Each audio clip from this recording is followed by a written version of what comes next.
喜欢吃三文鱼的人都知道，这三文鱼啊和芥末酱油是非常配的。那今天我就要给你带来一道生腌三文鱼，柠檬切成小圈儿，我们抠掉柠檬籽，这样泡出来的汤汁啊就没有苦味了。洋葱洗干净，切成小块，把它们剥散开备用。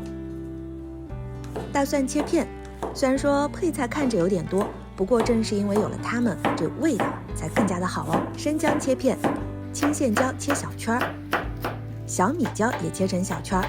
大碗内放入柠檬片、洋葱、大蒜和姜片，青线椒圈、小米椒圈。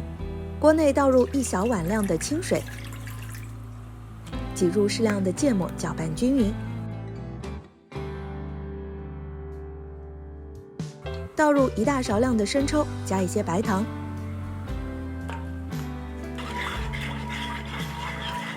将锅内的汤汁烧沸，随后呢就将烧沸的汤汁倒入装有配菜的碗中，搅拌一下，让调料汁里面的配菜先浸泡一下。我买的呢是整段的三文鱼，带皮带鳞，所以需要自己去一下鱼皮、鱼骨和鱼刺。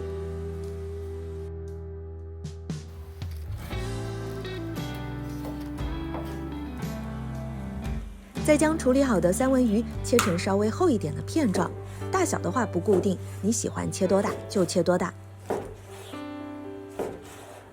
将切好的三文鱼放入汤汁当中浸泡，